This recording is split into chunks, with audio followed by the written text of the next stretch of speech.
Hello, good evening everyone. Voice clear है? Good evening, sir. Yes, sir. Yes, sir. Good evening, sir. Good evening everyone, good good evening. Evening sir. Good evening. कल मैंने probability के questions दिए थे आपको, message भी लिख के भेजा था। उस जो क्लास नोट्स के एंड में कुछ सॉल्व एग्जांपल थे लेटेस्ट जेई 2024-23 के, देख पाए थे आप लोग कि नहीं? बोलो। Yes, sir. देखे थे सर। ठीक, वो क्वेश्चंस अच्छे हैं विद सॉल्यूशन दिए ताकि आप लोग अटेम्प्ट करके अब सॉल्यूशन से देख पाओ। रैंडम वेरिएबल इन बर्नौली देखो ज्यादा टफ नहीं है। टफ अगर आपको लग रहा है तो थोड़ी और प्रैक्टिस करो, लेकिन वो टफ नहीं है। थोड़ा बहुत उसमें प्रोबेबिलिटी का, ऑफ कोर्स क्लासिकल प्रोबेबिलिटी का फंडामेंटल कॉन्सेप्ट तो यूज होगा ही सही, लेकिन फॉर्मूला बेस्ड ऐसे क्वेश्चन अगर आते हैं तो आपके डुएबल हो। मुझे ज्यादातर चांसेस लग रहा है कि उसी में से क्वेश्चन आएगा। क्लियर है? हाँ, है ना? Yes, sir. तो अगर आपने वो टॉपिक अच्छे से कर लिया तो आपका एक क्वेश्चन फिक्स हो जाएगा। इसलिए रैंडम वेरिएबल और वो जो क्वेश्चन मैंने आपको क्लास नोट्स में भेजे हैं उतना भी आपने प्रैक्टिस कर लिया, उसके अलावा ज्यादा जरूरत नहीं है। It's more than enough. मतलब वो नोट्स भी अगर आपने अच्छे से प्रैक्टिस कर ली जो आज भेजे थे सुबह मैंने, तो भी आपका काम हो जाएगा। क्लियर है? हाँ, है ना? बोलो। Yes, Yes, sir. sir. ठीक है। अब अगली चीज, आज हम थोड़े बहुत 3D के कुछ ऐसे क्वेश्चन जो बहुत रिपीटेडली आते रहते हैं उन क्वेश्चंस को ट्राई करेंगे। 3D वेक्टर मिक्स फॉर्मेट में करेंगे आज और कल, 2 लेक्चर में। वेक्टर और 3D के जो जो भी फंडामेंटल इजी मीडियम लेवल के क्वेश्चन है जो हमको करने ही चाहिए, उन सारी वेराइटी को हम कवर करेंगे क्वेश्चन के थ्रू ही। जैसे यहाँ पे एक क्वेश्चन दिया हुआ है, ध्यान से अगर आप पढ़ोगे, बोला कि length of perpendicular from this point on the line. एक लाइन की इक्वेशन गिवन है कार्टेशियन फॉर्मेट में, x/1 equal to y-1/0 equal to z+1/-1। आपको ऑलरेडी मैंने बताया था लाइन की स्टैंडर्ड इक्वेशन कार्टेशियन फॉर्मेट में क्या होती है, x-x1/a equal to y-y1/b equal to z-z1/c। हाँ, है ना? Yes, sir. Yes, sir. ये आपकी लाइन की इक्वेशन है। यहाँ पे x1 y1 z1 कौन होता है? x1 y1 z1 क्या होता है? इस लाइन के ऊपर पॉइंट, है ना? Yes, sir. इस लाइन के ऊपर जो पॉइंट है उसका कोऑर्डिनेट x1 y1 z1, तो ये x-x1 आता है। और abc क्या होता है? Sir, पहले वेक्टर के कम वेरी, इस लाइन का जो पैरेलल वेक्टर है उसके डायरेक्शन रेशियोज, मतलब ai cap, bj cap and ck cap. Line के जो पैरेलल वेक्टर है उसके जो डायरेक्शन रेशियोज abc। क्लियर हो गया? हाँ, है ना? Okay. Yes, sir. तो सेम यहाँ पे भी है। अब खैर अपन को तो क्या बोला गया है, आपको एक पॉइंट दिया हुआ है बीटा, 0, बीटा। वो बोला कि इस पॉइंट का इस लाइन के साथ जो परपेंडिकुलर डिस्टेंस है d, वो हमें गिवन है। इस d की वैल्यू कितनी गिवन है? √3/2। तो आपको पूछा है बीटा कितना होगा, तो परपेंडिकुलर डिस्टेंस किसे निकालें?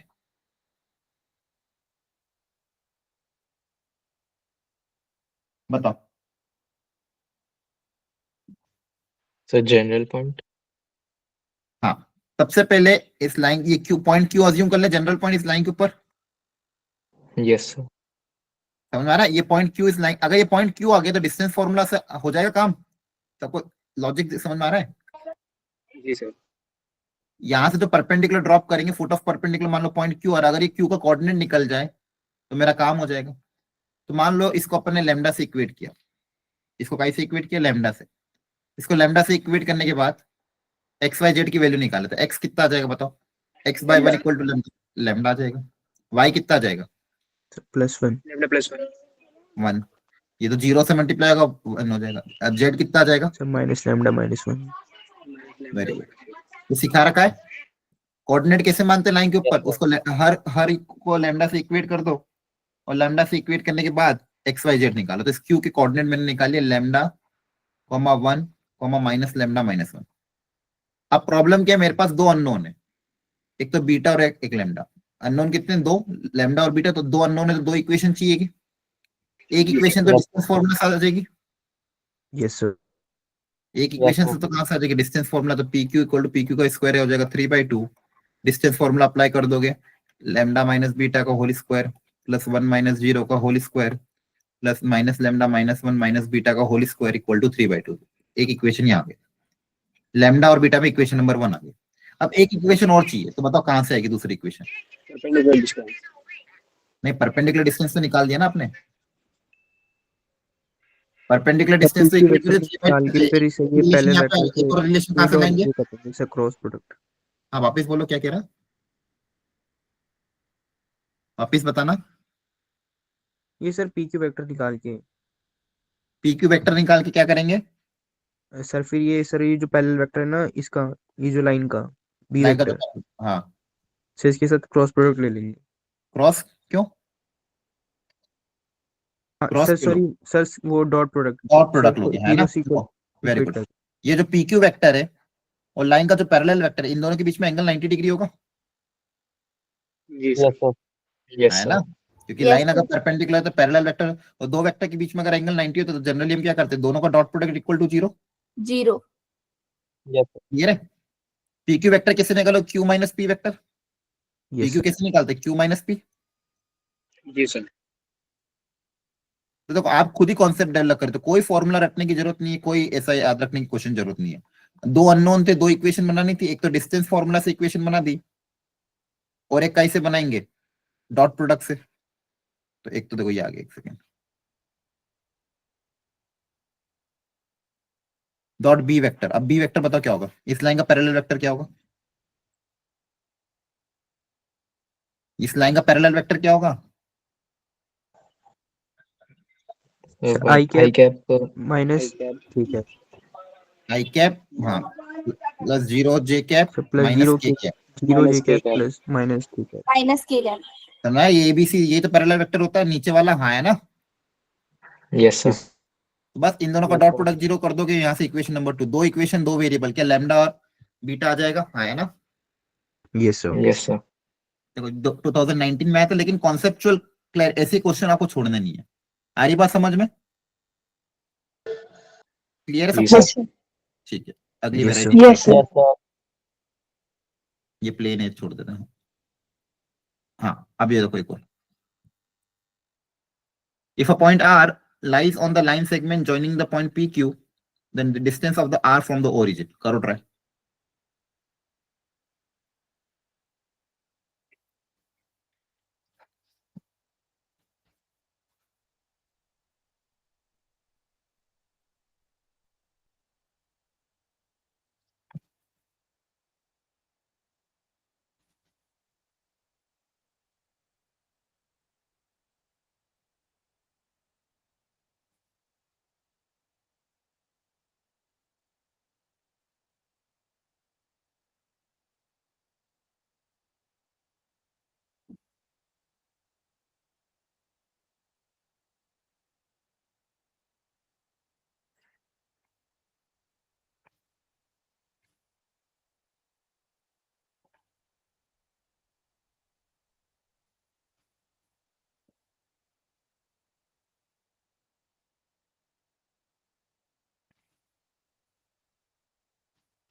Sir first option. फर्स्ट आ रहा है। Yes sir. ओके,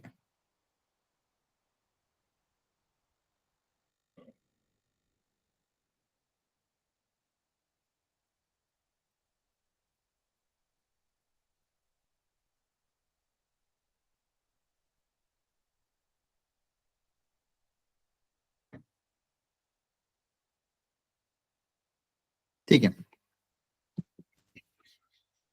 क्या बोला क्या, देखते हैं बाकी क्या आ रहा है। आप if the point R lies on the line segment joining the P Q, P आपको दिया हुआ था 2 -3 4, क्यू आपको दिया हुआ 8 0 10, बोले R lies on the line segment joining P Q, distance of the R from origin. तो कैसे करा आप लोगों ने, आर कैसे निकाला? अच्छा, आर तो आपको क्या दिया हुआ है, 4, y, z। तो आपके एक कोऑर्डिनेट तो पता है, बच्चे हुए दो निकालने थे। तो सबसे पहले क्या करेगा बताओ, लाइन पे सर एक पॉइंट, कोऑर्डिनेट से रेशियो निकाल लिया था। रेशियो निकाला। अच्छा, इन 3 यस पॉइंट्स सर। अगर कोलिनियर है तो आप कोलिनियर वेक्टर का भी कर सकते हो। अगर 3 पॉइंट कोलिनियर है तो पी क्यू और पी आर का रेशियो सेम होगा। उससे वाई और जेड आ रहे थे क्या? यस सर आ गए थे। ठीक है, वो भी कर सकते हो। पी क्यू वेक्टर और पी आर वेक्टर पैरेलल होगा, तो पी क्यू पी आर के डायरेक्शन रेशियोज का रेशियो क्या होगा, सही मतलब वो इक्वेट कर सकते हो। डायरेक्शन रेशियो कैसे निकालते हैं, पी क्यू का कैसे आएगा Q minus P, P R का कैसे आएगा आर माइनस पी, और आई कैप जे कैप और के कैप के रेशियो को इक्वेट कर देना। एक तरीका ये। दूसरा तरीका, पी क्यू की लाइन की इक्वेशन लिख लो, पी क्यू लाइन की क्या लिख दो इक्वेशन, उस पर आर अज्यूम कर लो। आर अज्यूम करने के बाद एक्स को 4 से इक्वेट कर देना तो लेमडा आ जाएगा। लेमडा पता चल जाएगा तो वाई और जेड पता चल जाएंगे, है ना। Yes sir. ये दो तरीके हैं। अगर आर आ जाएगा ओरिजिन से, फिर डिस्टेंस फॉर्मूला अप्लाई करो। दोनों तरीके सही है, आप कर लेना, ट्राई कर लोगे, है ना। Yes sir. किसी को डाउट हो तो वापस पूछ सकता है, लेने ये रहने दो अभी। हाँ, next, angle between the direction cosine of the equation. ये बताया था मैंने, याद होता। ये स्टैंडर्ड क्वेश्चन है जो दो दो तीन बार आया हुआ है। इसका करने का तरीका बहुत सेम रहता है। आपको दो लाइंस के बीच में जो डायरेक्शन रेशियोज है उनके बीच में दो रिलेशन दिए हुए हैं। अननोन 3 है, रिलेशन 2 है, तो आपको कहीं ना कहीं रेशियो डेवलप करना पड़ेगा। बताओ क्या तरीका सिखाया था, याद करो। ये दो रिलेशन गिवन है आपको, दो लाइंस की डायरेक्शन रेशियोज को टुगेदर रिप्रेजेंट कर रहे हैं, उनके बीच में एंगल निकालना है। तो याद करो जल्दी से क्या तरीका था। सबसे पहले क्या करेंगे,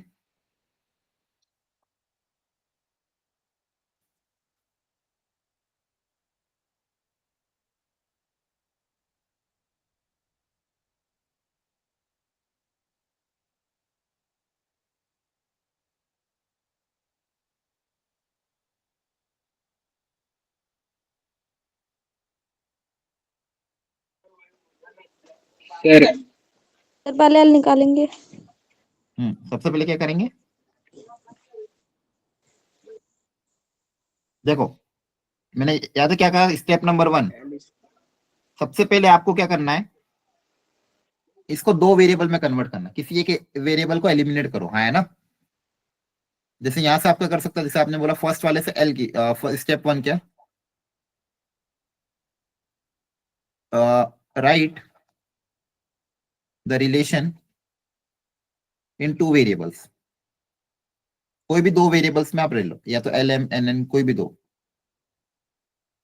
तो इक्वेशन नंबर 1 है, मान लो इक्वेशन नंबर 2। तो फ्रॉम 1, इक्वेशन नंबर 1 से एल की वैल्यू निकल जाएगी। एल कितना आ जाएगा, -3n -5n। और यहाँ पे मैंने क्या कर दिया, एम है ना ये, है ना। ये एल की वैल्यू, अब ये एल की वैल्यू सेकंड में रख दें, ताकि एल सब जगह से एलिमिनेट हो जाएगा, रिलेशन एम और एन में आ जाएगा, है ना। Yes sir. यस जी सर। सर। एल की जगह क्या रख दोगे, -3m -5n into M -2mn +6nl। L clear है। है ना। Yes sir. अब दो वेरिएबल में कन्वर्ट करने के बाद यहां से मुझे m by L sorry m by n का रेशियो निकालना होगा। m बाई n का क्या निकालना पड़ेगा, रेशियो। तो पहले देखते हैं इसको मल्टीप्लाई करके क्या होगा। देखो ये 5 है, अंदर मल्टीप्लाई होगा तो -15 m square -25 mn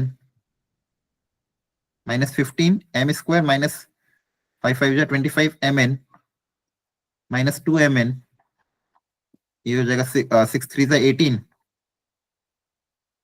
-30 n square. आपको देखो दो वेरिएबल है। अब यहां से रेशियो निकालेंगे क्योंकि जनरली मेरे रेशियो में काम होता है। तो या तो पूरी इक्वेशन को n स्क्वायर या m स्क्वायर से डिवाइड करो, जिसके आपसे मर्जी हो। तो मान लो आप पूरी इक्वेशन को n स्क्वायर से डिवाइड कर रहे हो। पूरी इक्वेशन को अगर आप n स्क्वायर से डिवाइड कर रहे हो तो देखो क्या बन जाएगा, -15 m बाई n का होल स्क्वायर, है ना, सही है। अच्छा ये तीनों सेम है, ऐड हो जाएंगे आपस में। 18 + 2 20 Yes, sir. 20 + 25 45 m by n square से डिवाइड करेंगे m बाई n आ जाएगा, यहाँ पे क्या बचेगा 30 = 0, है ना।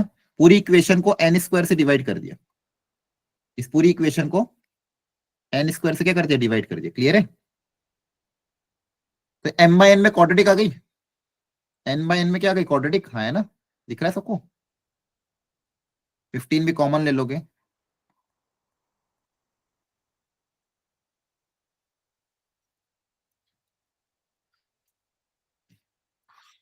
अब इस क्वाड्रेटिक इक्वेशन के दो फैक्टर बन सकते हैं। आप चाहो तो m बाई n को यहाँ पे t मान लो, मानना हो तो t में क्वाड्रेटिक है, t square + 3t - 2 = 0। t square, अब इसको कैसे फैक्टराइज करोगे, 2t माइनस नहीं, इसके फैक्टर बन रहे हैं। सर ये माइनस प्लस हो जाएगा ना ये। अच्छा ये प्लस हो जाएगा, सही है। -15 कॉमन ये प्लस हो जाएगा, हाँ। अब बन जाएगा 2 स्क्वायर + 2t + 3 + 2 = 0। तो दो फैक्टर क्या बनेंगे, t + 2 t + 1, है ना। Yes sir. t की वैल्यू दो आएगी, -2, -1। तो t मतलब m बाई n। तो यहां से आपके पास देखो m बाई n की वैल्यू क्या कही, एक तो -2, एक सेकंड, m बाई n की दो वैल्यू आई, -2 आई और -1 आई। इसी से आपको डायरेक्ट दो डायरेक्शन रेशियोज निकलेंगे और उनके बीच में फिर एंगल निकालेंगे। क्लियर है। तो यहां से देखो इसको क्या करो, यस सर। m = आप लिख सकते हो -2n। m की वैल्यू n के टर्म्स में निकाल ली। अब l की वैल्यू भी इसके टर्म्स में निकाला। l का अपन ने क्या माना था, ये देखो इक्वेशन नंबर 1 से l क्या था, -3m - 5n। l हमने क्या माना था, -3m - 5n, ये l माना था। अब जैसे m की वैल्यू n के टर्म्स में निकाली है, वैसे l की वैल्यू भी n के टर्म्स में निकालेंगे। -3 m की जगह आ जाएगा -2n - 5n, तो जगह 6n - 5n। तो l कितना आ जाएगा, n। l कितना आ गया, n। अब इनके डायरेक्शन क्वेश्चन के रेशियो निकाल लेते हैं। रेशियो क्या होता है, l/m/n होता है यस सर।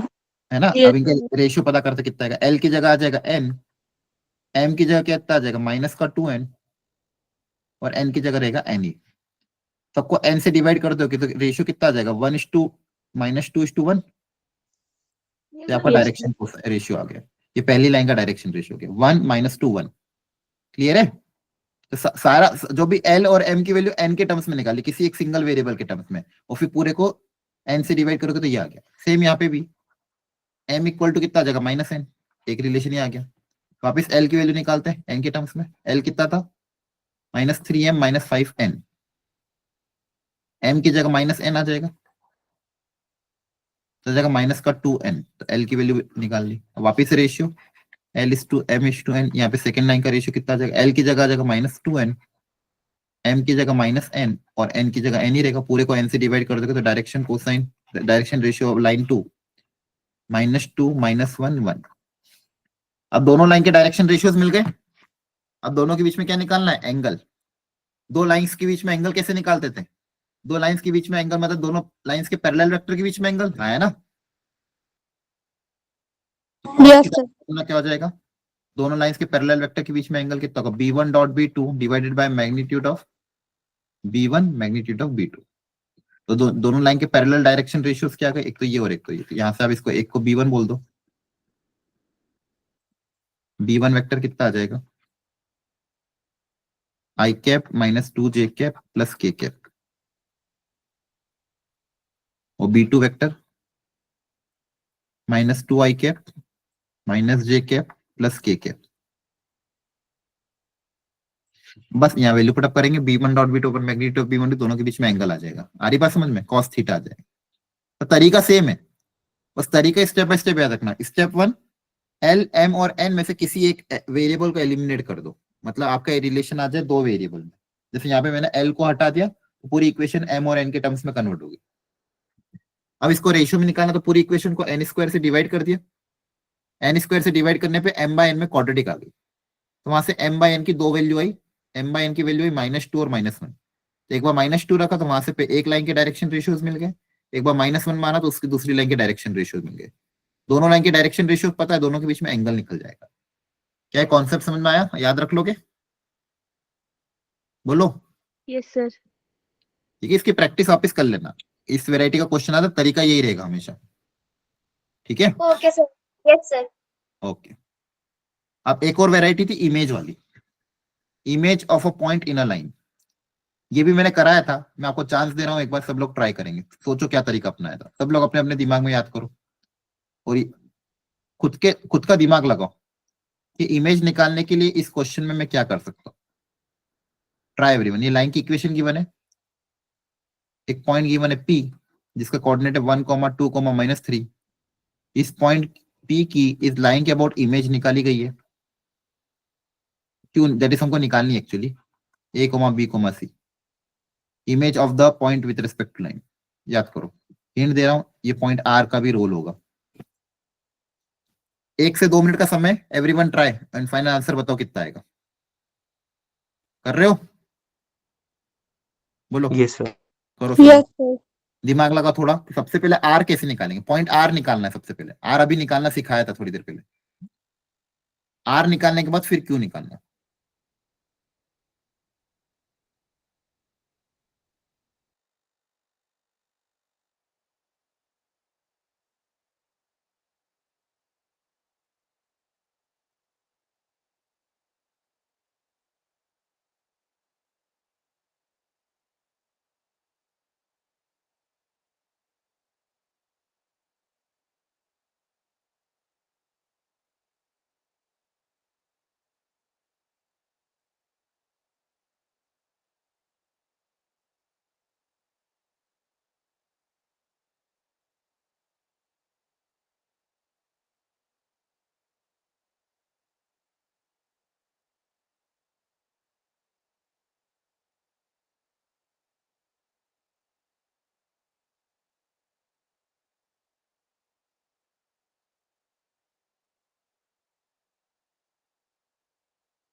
क्या आ रहा है, A आ रहा है। Yes, sir. चलो एक बार मैं याद करा देता हूँ, बाकी लोग जो लोग भूल गए हो।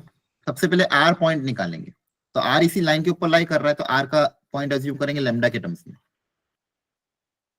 तो R का कोऑर्डिनेट लैम्डा के टर्म्स में क्या आ जाएगा, सबको लैम्डा से इक्वेट करोगे, x + 1/2 को लैम्डा के बराबर करोगे तो x की वैल्यू आ जाएगी 2 λ - 1।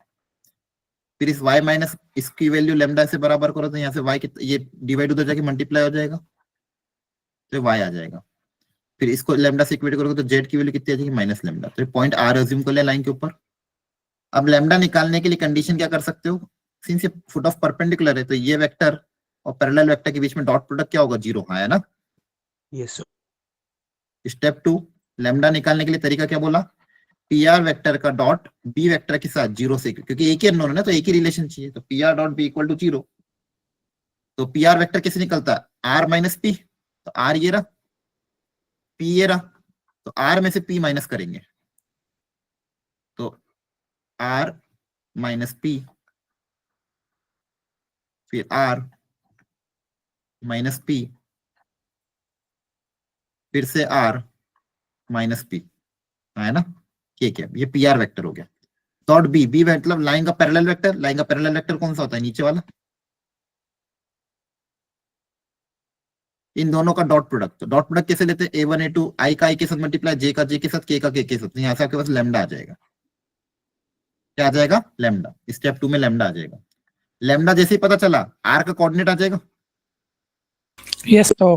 जी सर। लेमडा की वैल्यू यहाँ रखोगे तो आर का कोऑर्डिनेट आ जाएगा। अब आर आ गया है, पी पता है, आर पता, क्या क्यू आ जाएगा, yes sir. Yes Yes, sir. Point sir. Formula apply कर दोगे, तो बाय मिड पॉइंट फॉर्मूला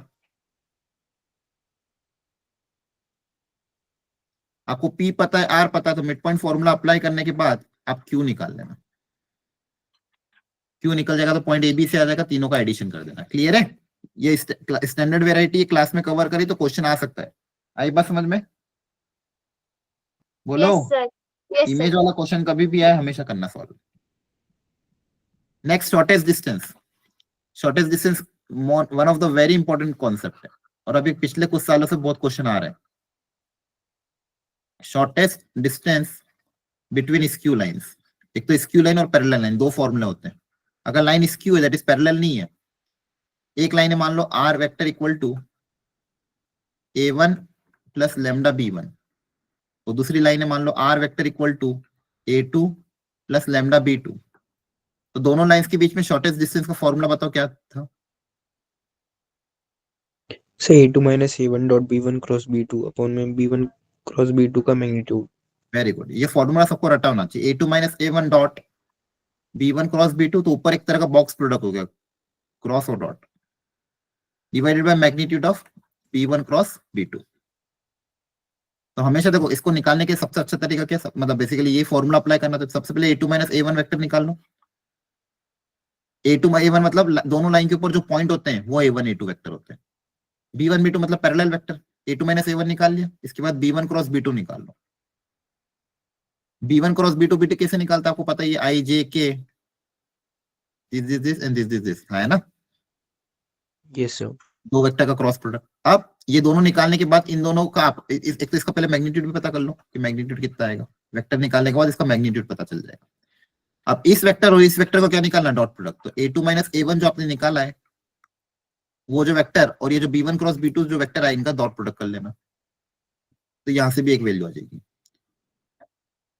अब ये वाली वैल्यू और ये वाली वैल्यू इन दोनों को आपस में डिवाइड कर दोगे तो आपके पास d आ जाएगा। क्लियर है, Yes, sir. a2 minus a1 निकाल लो, b1 क्रॉस b2 निकाल लो, उनका डॉट प्रोडक्ट ले लो, उस डॉट प्रोडक्ट को b1 क्रॉस b2 के मैग्नीट्यूड से डिवाइड कर देना। आगे बात समझ में, Yes, फॉर्मूला sir. लिख लो जल्दी Yes, से। sir. फॉर्मूला एकदम रटना होना चाहिए, फॉर्मूला बहुत काम का है। और अभी पिछले 2-3 साल में जेई पता नहीं बहुत क्वेश्चन इस पे पूछे जा रहा है। ये तो स्क्यू लाइन, अगर लाइन पैरेलल नहीं है। अगर लाइन पैरेलल है तब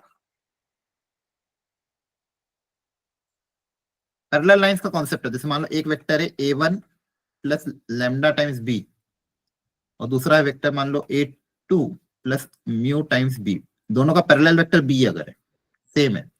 अब शॉर्टेस्ट डिस्टेंस कितना आ जाएगा, सब b cross a2 minus a1 vector upon में b वेक्टर का magnitude. b cross a2 minus a1 vector upon, सब b वेक्टर का मैग्नीट्यूड। Very good. अब तो ऊपर एक क्रॉस प्रोडक्ट है, तो उस क्रॉस प्रोडक्ट का भी आपको क्या लेना है, मैग्नीट्यूड लेना है ना। Yes sir. Magnitude of b cross a2 minus a1 divided by magnitude of b, इन दोनों को डिवाइड करोगे तो ये आ जाएगा। तो सेकंड फॉर्मूला है। क्लियर है, बोलो। Yes, sir. बहुत बढ़िया, चलो अब अप्लाई करो।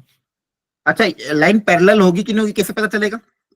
दोनों जो पैरेलल वेक्टर है उनके रेशियोज ले लेना। अगर ये रेशियो सेम है मतलब लाइंस कैसी हो जाएगी? पैरेलल। समझ में आ रहा है ना? इनके डायरेक्शन रेशियो का अगर रेशियो सेम है तो लाइन पैरेलल होगी। और B1 B2 का डायरेक्शन रेशियो का सबके IJ और K के रेशियो अलग अलग आ रहे तो पैरेलल नहीं होगी। क्लियर है ना? पैरेलल तो पहचान लोगे, Yes, sir. B1 B2 से पहचान लेना। चलो अब यहाँ पे देखो ध्यान से, पहली वाली लाइन का बताओ A1 वेक्टर क्या होगा? Point on the line. ध्यान से देखो ऊपर 383. 383 है ना? Yes, sir. Yes, sir. I cap 8J cap. और ये सेकेंड वाली लाइन का point on vector. -3, -7, 6. -3, -7, 6. Very good. First वाली लाइन का parallel vector 3i cap 3i. -j cap plus का k cap.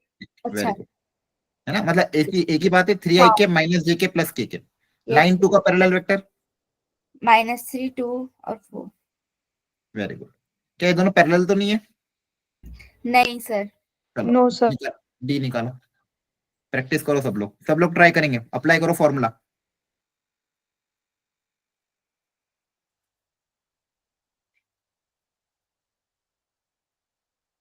करो अप्लाई, फॉर्मूला निकालो।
हो गया? सर A1 में x वाला टर्म 8 की जगह 3 आएगा। A1 में? हाँ सॉरी, वेरी गुड। बाकी लोगों ने ध्यान दिया कि नहीं दिया? सर गलत कर दिया बस ये देख के। तो फिर आपको क्रॉस चेक Yes, करना sir. चाहिए। अंधाधुंध अप्लाई कर रहे हो। A2 - A1 dot B. देखो एक्चुअली एज ए टीचर क्या हमारी प्रैक्टिस होती नहीं है।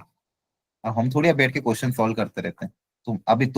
तुम्हारा मोड फुल रहता है तो तुम्हारा कंसंट्रेशन तो फुल हाई होना चाहिए। मुझसे भी कहीं एरर हो तो आपको बताना, इसलिए मैं आपको बोलता रहता हूँ कैलकुलेशन देखते रहना, क्योंकि मेरा काम क्या है, आपको कॉन्सेप्ट सिखाना।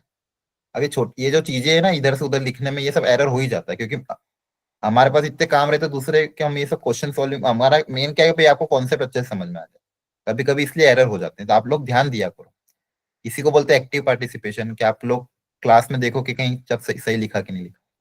सबसे पहले A2 - A1 निकाल लोगे। यस ये सर तो A2 में से A1 माइनस कर देना, A2 - A1, तो देखो कितना आ जाएगा, -6 -7 -8, 7 -15 -15, वेरी गुड। 6 - 3 3 3 ठीक है क्या, ये A2 - A1 आ गया। अब B1 क्रॉस B2 निकाल ले, बोलिए। सेम आएगा सर, यही A2 हाँ। माइनस A1 के जितना। अच्छा देख लेते हैं एक बार, तो ये कितना आ जाएगा, आई कैप के साथ क्रॉस मल्टीप्लाई करो, -4 -2 -6 है ना, देख लेना कहीं एरर हो तो। -12 माइनस सॉरी 12 + 3 15, 15 ओके, कैप के साथ 6 -3 3 के। अच्छा वही आ गया, हाँ सही कह रहे हो, दोनों वेक्टर सेम ही आ गए, कोई दिक्कत नहीं। इन दोनों का डॉट प्रोडक्ट लेना है ना, यस सर। तो डॉट प्रोडक्ट ले लेना। ये जो दोनों वेक्टर निकाले, अब इनका डॉट प्रोडक्ट,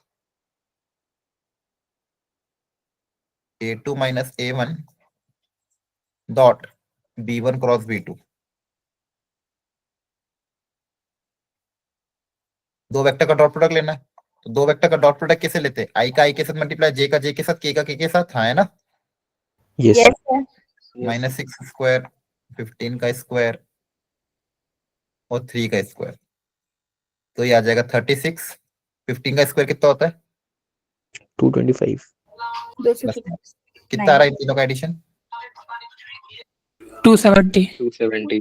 270, वेरी गुड। काई से डिवाइड, ये तो न्यूमरेटर निकाला, डिवाइड का magnitude of B1 cross B2।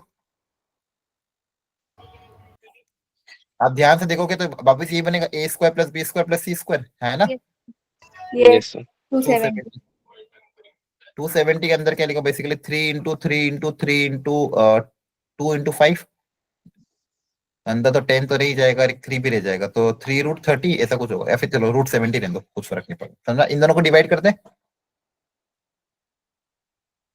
है Yes, ना। sir. डिवाइड करोगे तो ऊपर एक रूट बच जाएगा, और √270, √270 पता कर लेना क्या है, 3√30, हाँ है ना, Yes, sir. Option C. Clear है, yes sir yes sir. Okay.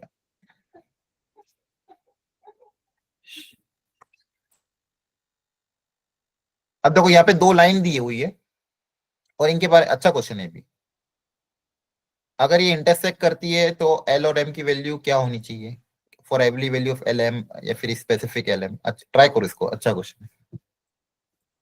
इन दोनों लाइन के बारे में आपको पता करना है।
पहली लाइन ये गिवन है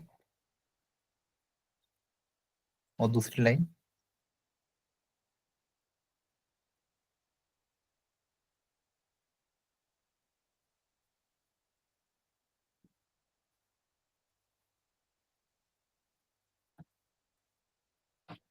अब कैसे पता करें लाइन इंटरसेक्टिंग है या नहीं है? सर इक्वेट कर देते हैं। नहीं, अच्छा पहले तो आपको ये सोचना होगा कि ये इंटरसेक्टिंग वाला कॉन्सेप्ट क्या है, दो लाइन इंटरसेक्टिंग है या नहीं है। देखो लाइंस जो होती है तीन तरह की होती है, आपको बताया था। या तो दो लाइंस पैरेलल होती है, या दो लाइन स्क्यू होती है। स्क्यू मतलब एक ऊपर से निकल जाए एक नीचे से निकल जाए, या फिर इंटरसेक्टिंग होती है ना। Yes, sir. Three dimension geometry में तीन तरह से लाइन होती है, या तो पैरेलल हो जाए, या स्क्यू, या तो पैरेलल, या स्क्यू लाइंस, या इंटरसेक्टिंग लाइन। अब पैरेलल तो दिख जाती है ऑलरेडी, पर यहाँ पे दिख रहा है साफ पैरेलल तो नहीं है ना। अब या तो स्क्यू होगी या इंटरसेक्टिंग होगी। स्क्यू मतलब दोनों डिफरेंट प्लेन में होगी, अगर इंटरसेक्टिंग है मतलब कोप्लेनर होगी, ये भी बोल सकते हैं। एक सिंगल प्लेन के अंदर लाई करेगी, है ना। बोलो बोलो, यस सर। इंटरसेक्टिंग बोलो या कोप्लेनर बोलो, बात एक ही है। और स्क्यू लाइन एक ऊपर से जा रही है एक नीचे से जा रही है, तो कैसे पहचानेंगे स्क्यू या कोप्लेनर है? तो आप क्या कर सकते हो, शॉर्टेस्ट डिस्टेंस। हाँ शॉर्टेस्ट डिस्टेंस निकाल लो। क्या निकाल लो? दोनों लाइंस के बीच में शॉर्टेस्ट डिस्टेंस। अगर पैरेलल अगर इंटरसेक्टिंग है, अगर इंटरसेक्टिंग लाइन से तो शॉर्टेस्ट डिस्टेंस किसके बराबर होगा? 0। 0। दो लाइन अगर इंटरसेक्ट करे तो इनके बीच में शॉर्टेस्ट डिस्टेंस क्या होगा? 0 होगा। तो यही कोप्लेनरिटी की कंडीशन भी आती है। कोई भी दो लाइन कोप्लेनर है या नहीं है, इंटरसेक्टिंग है या नहीं है, ये कॉन्सेप्ट कहां से डेवलप होता है? शॉर्टेस्ट डिस्टेंस कितना होना चाहिए? 0। अब शॉर्टेस्ट डिस्टेंस का जब आप फॉर्मूला अप्लाई करोगे, a2 minus a1 dot b1 cross b2 divided by magnitude of b1 cross b2 equal to 0। तो डिवाइड वाला तो ऑलरेडी 0 में चला जाएगा, ताकि कंडीशन क्या आ जाएगी ये। अगर a2 minus a1 dot b1 cross b2 की वैल्यू अगर 0 आ रही है, इसका मतलब लाइंस कैसी हो जाएगी? इंटरसेक्टिंग, है ना। क्लियर हो गया? बोलो, ये समझ में आया? यस सर आ गया। ये शॉर्टेस्ट डिस्टेंस का फॉर्मूला अप्लाई किया था, डिनोमिनेटर को 0 से इक्वेट कर दिया, है ना। डिनोमिनेटर तो 0 में चला जाएगा, ताकि बस सिर्फ न्यूमरेटर बचेगा। ताकि तो कंडीशन फॉर कोप्लेनरिटी इसको ऐसे लिख लो, condition for coplanarity of two lines.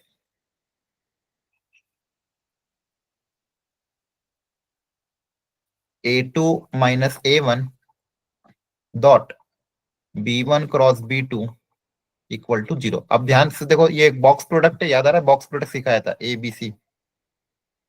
Box product मतलब दो के बीच में, किसी एक के बीच में डॉट और बचे हुए दो के बीच में क्रॉस, इसको क्या बोलते हैं? बॉक्स प्रोडक्ट, है ना। और बॉक्स प्रोडक्ट की वैल्यू कैसे निकलती है? डिटर्मिनेंट ऑफ, पहले ए की वैल्यू लिख दो, फिर बी की वैल्यू लिख दो, और फिर सी की कोफिशिएंट लिख दो। इसका डिटर्मिनेंट आपको क्या दे देता है? Box product. बॉक्स प्रोडक्ट मतलब डॉट और क्रॉस, किसी दो वेक्टर के बीच में डॉट लगा दो, एक जगह क्रॉस लगा, तो इसको क्या बोलते हैं? स्केलर ट्रिपल प्रोडक्ट या फिर बॉक्स प्रोडक्ट। याद आ रहा है? Yes sir. Yes sir. या तो स्केलर ट्रिपल प्रोडक्ट या बॉक्स प्रोडक्ट। इसको ओपन करने का तरीका क्या होता है? तीनों वेक्टर के कोफिशिएंट को डिटरमिनेंट के अंदर रख दो, तो इसकी वैल्यू आ जाती है, स्केलर आएगा। ये हमेशा क्या आएगा? स्केलर आएगा। यहाँ पे भी इस वेक्टर का डॉट इस वेक्टर के साथ आंसर निकालोगे तो स्केलर आएगा। तो यहाँ पे अगर आप चाहो तो वैल्यू रख सकते हो। देखो a2 माइनस डिटर्मिनेंट ऑफ क्या आएगा?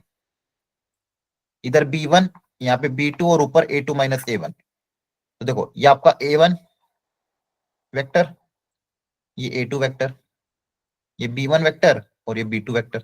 तो इनकी वैल्यू पुट अप कर देते हैं। सबसे पहले b2 वेक्टर, b1 वेक्टर क्या सोचते हैं? तो बताओ b1 वेक्टर के कोफिशिएंट क्या क्या है? 2 0 1। हाँ 2 0 एंड 1। उसके बाद सोचते हैं b2 वेक्टर। b2 वेक्टर के कोफिशिएंट क्या क्या है? 1 1 1 1 -1। minus 1. वेरी गुड, 1 1 माइनस, तो यहाँ आ जाएंगे। ऊपर आएगा b1 रख दिया, b2 रख दिया, ऊपर क्या आएगा पहले नंबर पे? a2 minus a1। a2 minus a1, देखो a2 का आई क्या है? 2, यहाँ पे 1, तो 2 माइनस 1 1, यहाँ पे माइनस 1 तो 0। ओके, तो है ही नहीं। क्लियर है? Yes sir. आपको ये वैल्यू निकाल के देखनी पड़ेगी। अगर ये वैल्यू, ये बेसिकली इसकी वैल्यू अगर 0 आ रही है, मतलब लाइन कैसी होगी, इंटरसेक्टिंग है ना। तो ये वैल्यू निकाल के देख लेते हैं। 1 के अबाउट ओपन करो। सर 1 आ रहा है। 1 आ रहा है। माइक ऑफ करना। तो ये नॉन जीरो है। नॉन जीरो मतलब इंटरसेक्टिंग या non intersecting? Non inter non intersecting तो Accepting. क्या आएगा? Does not intersect. क्लियर है? Yes sir. अगर ये डिटरमिनेंट 0 आ जाता, अगर इसकी वैल्यू दैट इज जिसकी वैल्यू 0 आ जाती तो इंटरसेक्टिंग होती, पर ये डिटरमिनेंट की वैल्यू 0 नहीं आ रही, मतलब नॉन इंटरसेक्टिंग। डिटरमिनेंट किसका? तो रो 1 में a2 माइनस a1, रो 2 में b1, रो 3 में b2। क्लियर है? Yes sir.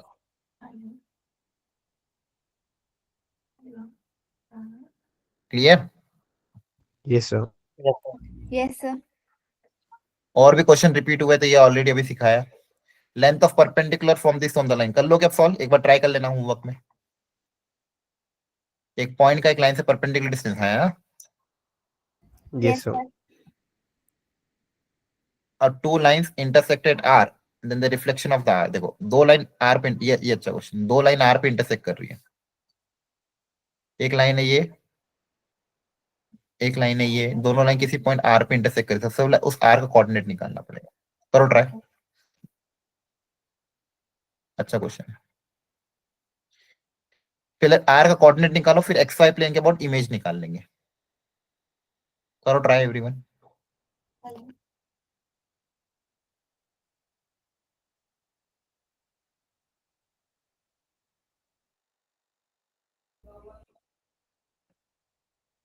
Sir last question में नॉन इंटरसेक्टिंग पता लगने के बाद क्या करना था?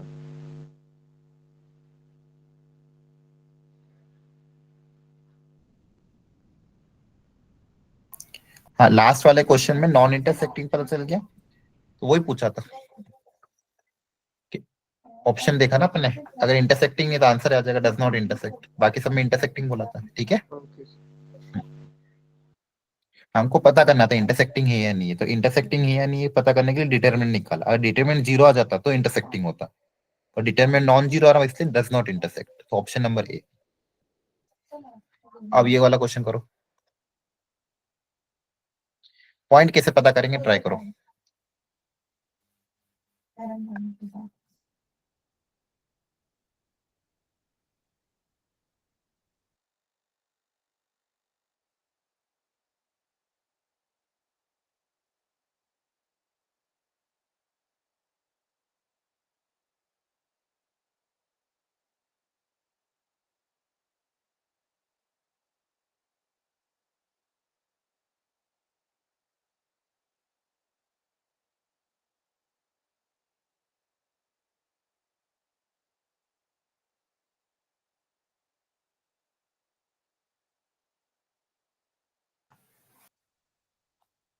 तो इंटरसेक्टिंग पॉइंट कैसे निकालते हैं?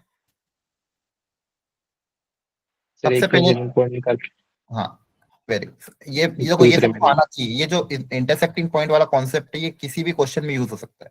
तो पहली लाइन पे पहले एक पॉइंट अज्यूम कर लो। तो पहली लाइन पे पॉइंट क्या हो जाएगा? Lambda plus 1, 3 lambda minus 1, minus lambda plus 6। ये लाइन 1 पे पॉइंट अज्यूम कर लिया। इसी तरह से आप चाहो तो आप इस पॉइंट को लाइन 2 के अंदर रख दो। Put in line 2।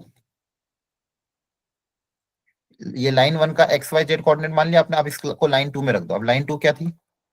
x plus 5/7, y minus 2/-6 equal to z minus 3/4।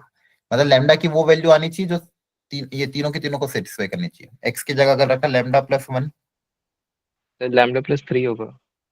Lambda plus 3 है। अच्छा यहाँ 3 है, ठीक है, थैंक यू। बाय 7, y की जगह 3 लैम्डा माइनस 1, और z की जगह, क्लियर है?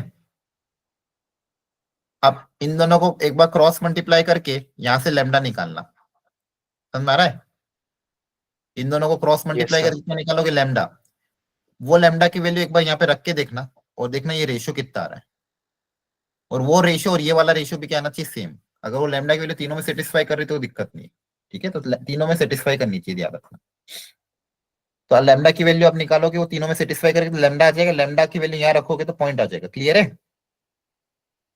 देखो ध्यान से यहाँ पे Yes, करके दिखाना। Lambda plus 8/7 equal to 3 lambda minus 3/-6, इन दोनों को इक्वेट कर रहा हूँ मैं। तो यहाँ से -6 लैम्डा माइनस 48, 21 लैम्डा माइनस 21, तो 21 प्लस 6 27 लैम्डा माइनस 48 प्लस 21, तो लैम्डा कितना आ जाएगा? -1 आ रहा है। -1. Yes, sir. -1 आया, तो एक बार -1 रख रख के देख लेते हैं। -1 जैसे यहाँ पे रखा आपने तो कितना आएगा रेशियो ये?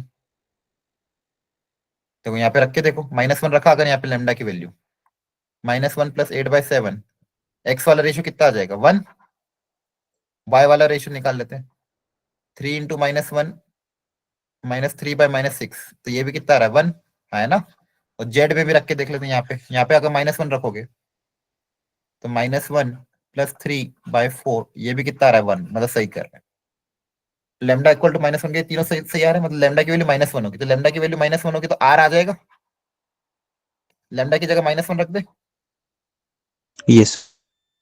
लेमडा की जगह -1 रखोगे तो आर आ जाएगा। अब आर का एक्स वाई प्लेन के अबाउट प्रोजेक्शन, अब इसमें दिमाग लगा के बताओ, जो पॉइंट आर है इसका एक्स वाई के अबाउट जब प्रोजेक्शन लेंगे तो क्या होगा, क्या चेंज होगा, क्या चेंज नहीं होगा, ये भी अच्छी चीज अपने आप में। थोड़ा सोचो, ये X Y sir plane, Z coordinate change हो जाएगा ना? Yes, sir. और जो आर है वो है 2 - 4 7, तो एक्स वाई प्लेन के ऊपर जब प्रोजेक्शन लेंगे तो क्या क्या चेंजेस होगी। एक्स वाई प्लेन है, इसका मतलब ये मान लो एक्स एक्सिस, ये वाई एक्सिस और ये जेड एक्सिस।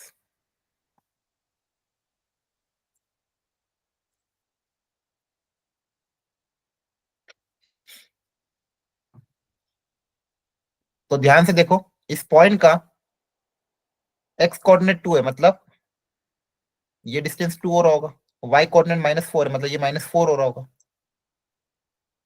तो जेड ऊपर से बस नीचे आ जाएगा, लेकिन एक्स वाई प्लेन में एक्स और वाई कोऑर्डिनेट सेम ही रहेंगे, है ना। Yes, yes, sir. sir.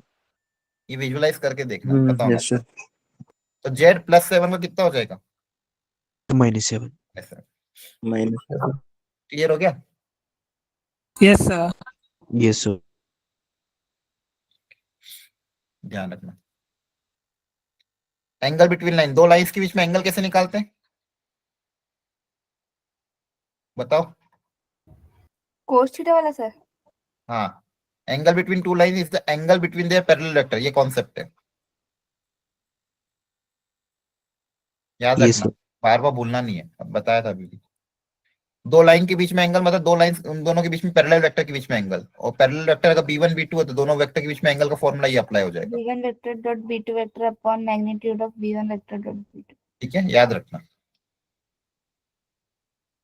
Coplanar क्या अभी बताया था, अगर कोप्लेनर मतलब लाइन इंटरसेक्टिंग होगी तो कोप्लेनर की कंडीशन बताओ।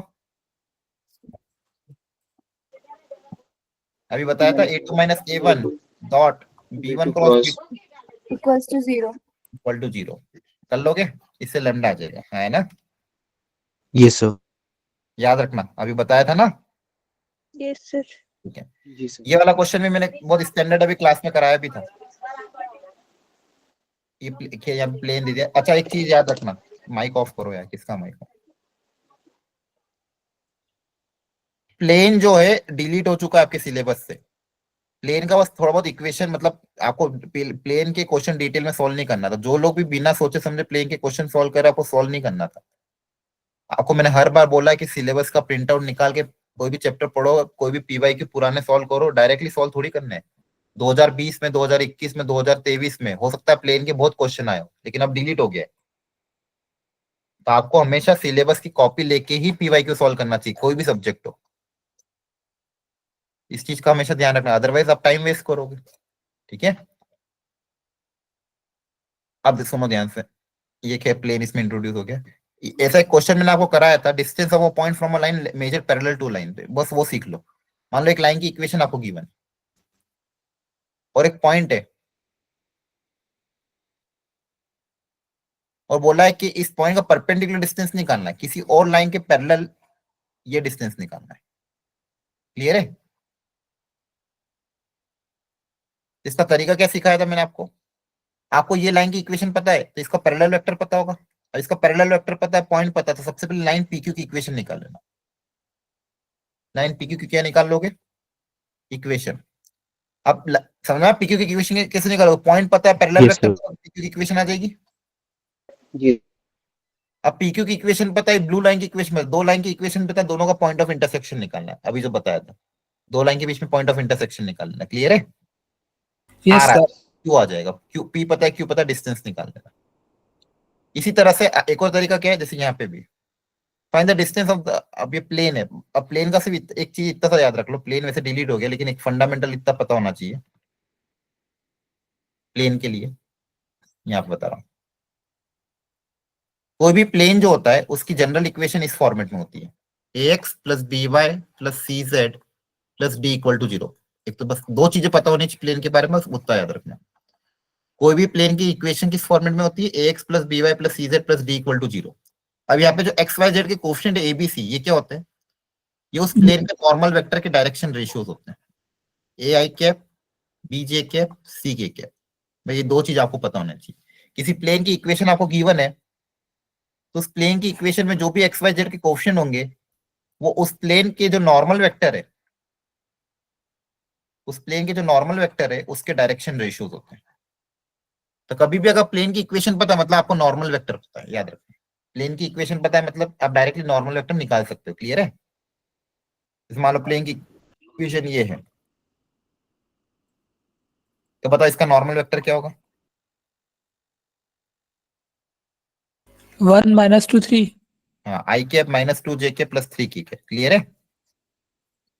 एक्स वाई जेड के जो कोफिशिएंट है वही आपका नॉर्मल वेक्टर आता है प्लेन के केस में, बस ये पॉइंट याद रखना। इससे ज्यादा आपको ज्यादा डिटेल याद नहीं रखनी। क्लियर है? Yes sir.